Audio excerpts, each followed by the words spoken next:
This is Small Business Big World, our weekly podcast prepared by the team at Paper Trails. Owning and running a small business is hard. Each week, we'll dive into the challenges, headaches, trends, fun, and excitement of running a small business. After all, small businesses are the heartbeat of America, and our team is here to keep them beating.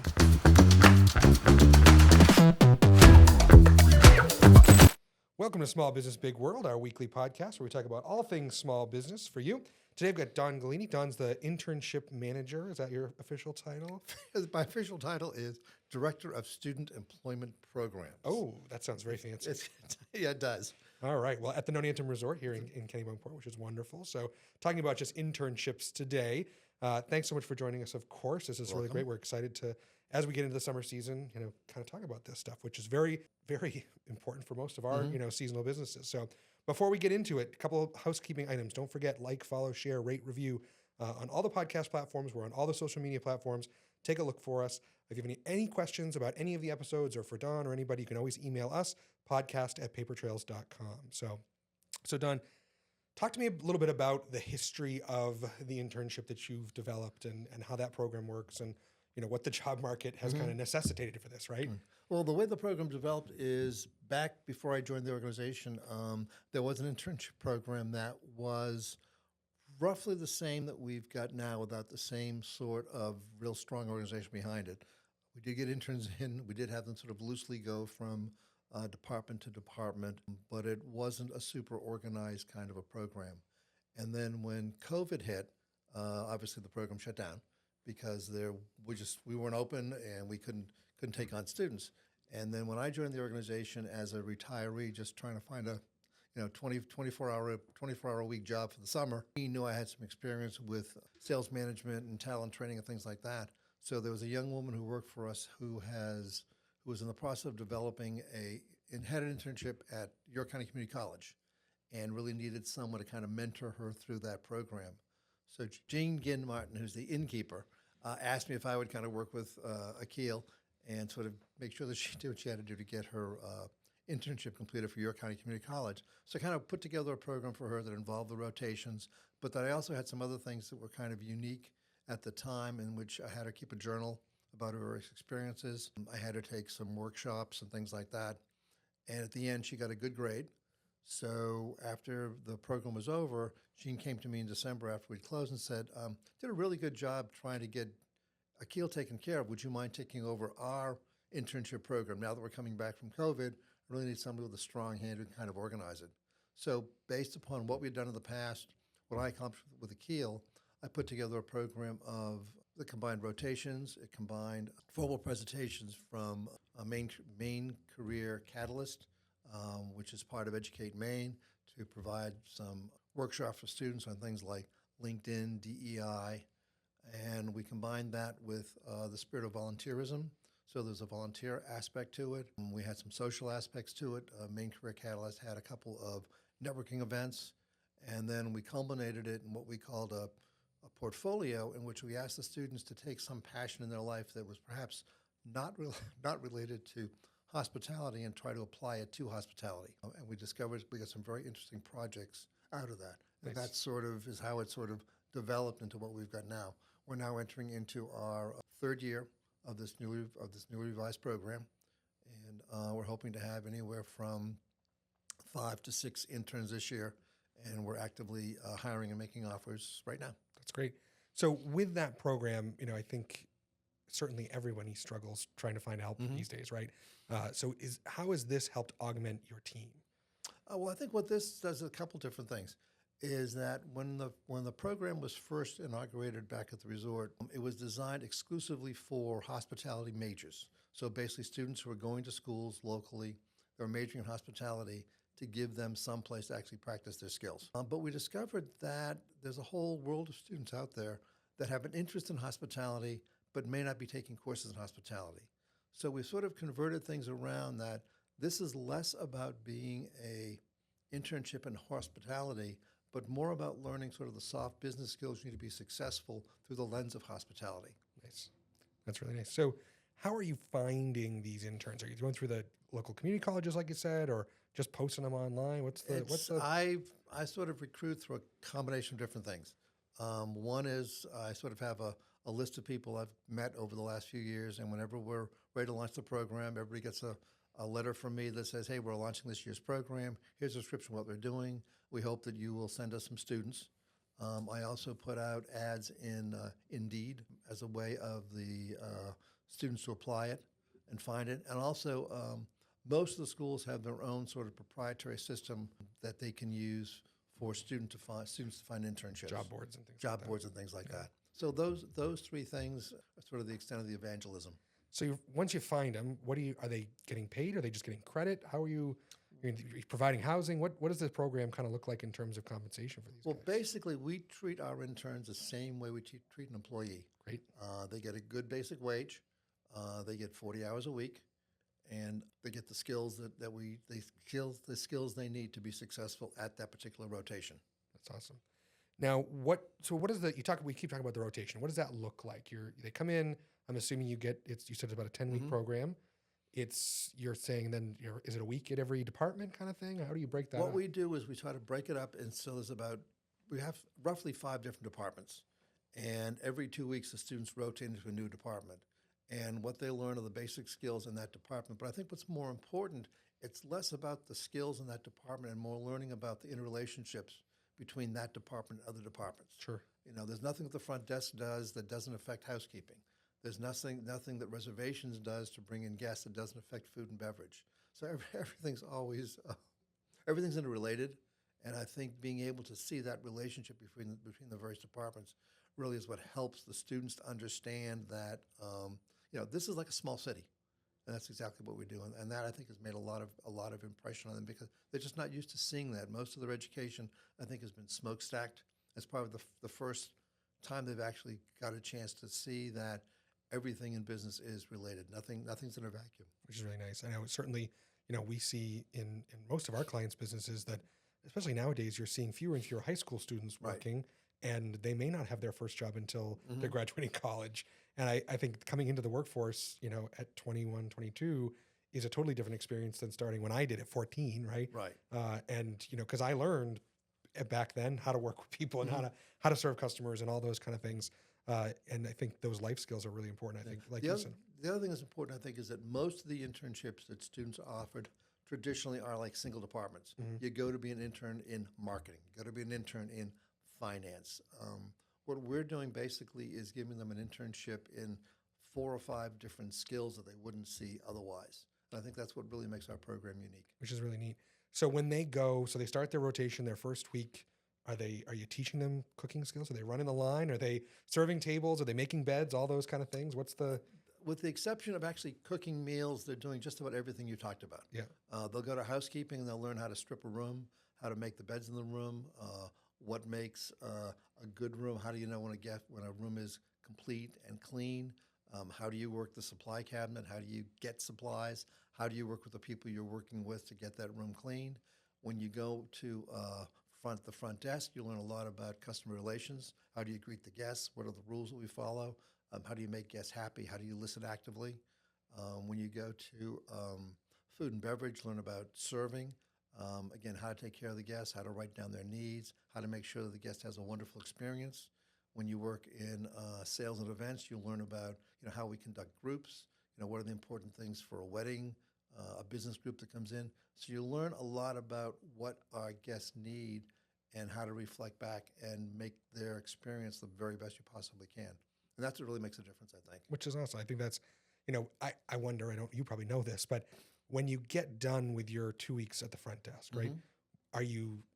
Is it a 2-week training program? Could they come back in the fall or next year and work the front desk? Or are you seeing a follow through like that? What's been kind of interesting is that, 2 things happen. One, because of the fact that the internship ends in August, a lot of times the interns that are technically leaving, we can invite them back to stay. So we've had a couple of interns that have received associate degrees from Southern Maine Community College, and so we've actually invited them to stay on. We've had a couple of interns who worked for us from UNE, liked them so much that at the end of the season we said, hey, you know what? I know that your internship has ended, but we're going to be open from now till the end of December. Would you like to stay on as a server or work breakfast or things like that? Do things like that. We've also had a couple of what I call conversions, students who were not majoring in hospitality at all, at the end of the internship, said, this is something I really kind of like. I may actually go ahead and do this. And actually, there was one kid from last year who was majoring in, I believe, sports marketing. And when he graduated, he actually went to work for Marriott. That's awesome. So we've had those kind of conversions, which is very gratifying. That's really nice. I know. So certainly, I was in New York City a couple months ago, and the hospitality staff there, that's a career, right? Mm-hmm.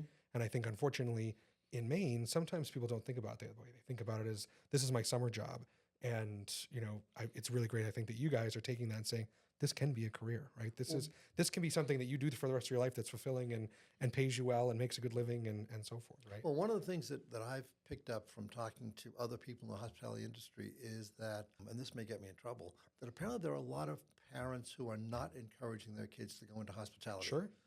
They're looking at the hours, the fact that you're working weekends, the fact that there's not a lot of night work, and trying to find what they think is a better life for their children. What they don't realize is that a lot of students thrive on the aspect of being of service to others, and that really makes a difference to them. Well, it's whatever fulfills you, right? Right. I mean, sitting at a desk for 9 to 5 isn't for everybody, right? And I think that certainly is important. Mm-hmm. There's a role for everybody, and certainly it sounds like you have made the conscious decision to give everyone exposure to all the different departments. And who knows, maybe making housekeeping is what someone likes, right? And it may not be making beds for the rest of your life, but it may be management or something like that. But there are right? managed positions within all those areas. And there are careers there that really that you can thrive in. I mean, I know you have long-term staff that have been with you 35 plus years at the resort that, it's not a bad place to work, obviously. And the other thing, too, that's really cool about a place like the Nonantum, because of the fact that we are fairly small, we only have 109 rooms, there's a lot of crosswork. In other words, and I don't like cross in terms of anger, cross in terms of things happen and we need people to do stuff. And so you may be working the front desk and someone will come along and say, hey, I just realized that we're practically turning over the whole hotel today. I need some people to come upstairs and strip beds for a couple of hours. Yeah. So you just leave what you're doing and find someone to cover you. You go upstairs, you cover beds for a while. Or last year, I was working on the evening of one of the prelude dinners. We were short-staffed, so they came to me and said, Don, you're dressed okay today. Would you mind putting on an apron and serving potatoes for the next 2 hours? Yeah. Sure, why not? So it's about that ability to, what we call the Nonantum pivot. Is you think you're going to go off in one direction, and then something happens, and you veer off in another. But it's just as satisfying. Yeah, well, that's a great skill to have, right? I mean, nothing's black and white in this world, and certainly being able to pivot is important, which is great. So, you talked a little bit about your role in the program. Would you say the success of the program has been driven by having that organization, having that kind of person like you that can run that? Obviously, it didn't sound like it was very organized until you came in, and now the program seems to be thriving. I think you have to have someone who is dedicated to the program, be it dedicated on a part-time basis or dedicated on a full-time basis. I don't think you can just create a program, say, here's a bunch of documents, and leave it at that. It's not going to happen. I think you have to be able to look at what's going on, make changes in mid-course, and make it work. Sure. I'll give you a good example. Last year, if you remember, was a fairly rainy summer. Very rainy summer. And we noticed because of that, some of the interns were getting their hours cut because there just wasn't enough, there weren't enough guests to be able to give them all 40-hour work. So I felt badly about this, so I went to Tina and Jean, and I said, look, I don't think it's fair of us to hire these interns, tell them they're going to have a 35, 40-hour week, but then because of the fact that we don't have guests, we're reneging on that. What can we do to try to fulfill our promise? So what we came up with was we polled the managers and asked them to come up with projects that they had maybe been thinking about doing, didn't have the resources for, and so we assigned some of the interns some of those projects. Nice. So, for example, one of the interns who had a background in finance, she worked with one of the marketing managers to help create a budget. Another intern who had majored in event planning from Southern Maine Community College, we had a new catering manager, and so he worked with her for a couple of days and actually did some inventorying of all the servingware that we had. Nice. So basically, we took projects that people had sort of said, I'm never going to get a chance to do this, and got some of those projects fulfilled. That's awesome. And that's great. And certainly it sounds like you're the advocate for the program, right? And that sounds like it's an important piece of building an internship. Right. It's that ability to advocate and pivot. I think the other thing that's helped too is I've really tried to expand the students' horizon just beyond the resort itself. So, for example, I mentioned Main Career Catalyst. Yep. They've been our partner for the last 3 years. And what they do is they offer a number of different workshops for students that are taught online. So they're online seminars in how to use LinkedIn, how to find your first job, how to interact with your peers, DEI training, all those skills that students need to be successful that are independent of a particular business setting. They also offer a number of very unique networking events for students as well that we encourage them to go to.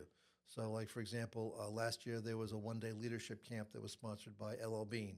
We encourage the students to go to that. We had a tacos and kayaks and ice cream party on the lawn at the Nonantum that was sponsored by Main Career Catalyst. So we're trying to give the students, aside from being able to act on their own, also give them a chance to interact with others as well. Sure, and have a little fun, sounds like Right. too, right? Have a little fun. And then the other thing we did, which worked out much better than I thought it was going to be, is that because of the slowdown I talked about earlier, we established one day a week of what we called Independence Day. So on Independence Day, the students could work on their own projects. And we put them in a room, one of our meeting rooms, got them all working together. They could collaborate, they could do what they wanted to do, and it also gave them a chance to meet up and get to know each other. That's really neat. That sounds really valuable for sure. I mean, I think the social piece of it is probably Right. really important too. And just like you said, learning to interact with other people, learning to meet other people. Those are skills Right. that unfortunately a lot of employees don't necessarily have, especially if they have never worked before, Right. right? So that's really great. What would you say the benefits to the resort have been overall? I mean, certainly you're setting these students up for a great future, but what is the resort gaining from this? What are you gaining from this? Well, I think we're gaining energies and insights because these are fresh faces. Some of them have never really worked for a hotel before. They have a different way of looking at things. And they're sometimes making suggestions on things that we're doing that maybe we shouldn't be doing or things that we could improve. For example, one year, the first year of the program, we had a young woman who came to us who was actually from, she was a business major at the University of New England in business sustainability. So we've got a good reputation for sustainability, but we've never really done any kind of an audit of our sustainability actions. Were the things that we were doing really helping the world the way we thought we were going to? So she was able to take her expertise in sustainability, do an audit of the things that we were doing, and at the end of her internship period, she actually gave us a presentation of about 15, 20 minutes where she basically said, okay, here are the things you guys are doing that's right. Here are the things you're doing that some could consider to be greenwashing. Here are the things you should be doing in the future. And we've kind of used that as a blueprint to help us improve our performance in that area for the last 2 years. Well, and like you said, it sounds like that you had that resource, which Right. you wouldn't have had otherwise. Right. Right. It's just like, inventorying the silverware. Right. There's, that's a great benefit, filling that in, meeting the students' interests, right. But also benefiting them, which is really, really neat. So what are the students saying when they get to the end of their 10 weeks? What do they say? They say, oh, this was great. Do they say this was, it's terrible? Where are they headed, I guess? The responses that we get from them in general have been quite good. They think they've learned a lot. Some of them responded that they've given them a chance to mature. They've learned how to work with people in ways they didn't think they would. They've learned a lot about teamwork, and they've learned about responsibility. That's really neat, which is great. And then they go back, they get their college credit, right? Are they all getting credit for this? It depends. There are some schools that actually will give college credit for an internship. It's part of the requirements for the course, and I work very closely with the administration to make sure that the students are doing what they're supposed to do. I'm doing what I'm supposed to be doing in order in terms of documenting what's being done. And then we'll report back, and they'll get anywhere from usually about 3 credits for the course. That's really nice, which is great. I mean, that's huge, right? You're working, obviously working, getting paid, you're learning, which is wonderful, which is awesome. What if there was someone that came to you and said, hey, I want to start an internship program, what would you say to them? What advice would you give them? What road would you send them down? For a corporation? Yeah, sure, anybody, right? Any small business. I guess what I would say is to think about what you're going to offer the students and think about what you want them to offer you. I think the worst thing you can do is have an internship program where you bring a student in, give them high expectations, and you don't do the work on your end to make sure that their needs are met. So one of the things that we do, which I think has made us kind of unique, is that once a week I have one of the staffers have an informal breakfast with the kids. I'm not there, but it's like a 45-minute conversation over a nice breakfast where they say, tell us how is it going, what do they like about the program, what don't they like about the program, what happened that was good last week, what happened that wasn't good last week, and we use that to kind of refine and rehone what we're doing. Nice. So for us, it's become a process of continuous improvement. I don't view the program as being static. Every day it changes into something new based upon the needs of the students and the needs of the resort. That's nice. That's really, really great. Any other thoughts or anything think people should know about starting internship programs or running an internship program? Or I guess the thing I'd say is that reach out to people who have internship programs, find out what's working, what's not working. I would canvass some of the local schools, find out what they're looking for in internship programs, do a lot of reading, be prepared to perhaps not get the best performance out of the students, but know that you're going to get their best effort. And I think if you can respect that, then you'll have a program that's successful. And the other thing I do is if you find someone that has a good program, don't be afraid to ask for guidance and help and give them, because I've found in general, people that have good programs are more than willing to share their tools.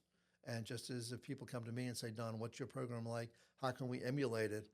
For me, being able to give them a sheaf of all the things that we've done, all of our various projects, performance review reports, course guidelines, and those things, and share them willingly. That's great. That's a great segue, because we always ask our guests, how do our listeners get in touch with you? So what's a good way to get in touch with you if they want to?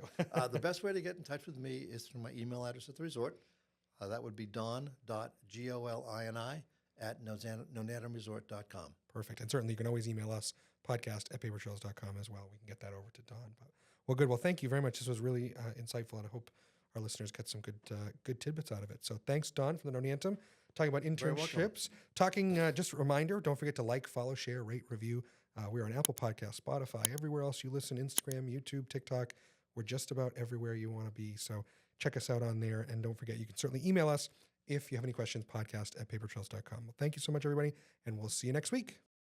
Thanks for listening to this week's episode of Small Business, Big World. This podcast is a production of Paper Trails. We are a payroll and HR company based in Kennebunkport, Maine, and we serve small and mid-sized businesses across New England and the country. If you found this podcast helpful, don't forget to follow us at @PaperTrailsPayroll across all social media platforms, and check us out at papertrails.com for more information. As a reminder, the views, opinions, and thoughts expressed are the hosts and guests alone. The material presented in this podcast is for general information purposes only and should not be considered legal or financial advice. By inviting this guest to our podcast, Paper Trails does not imply endorsement of or opposition to any specific individual, organization, product, or service.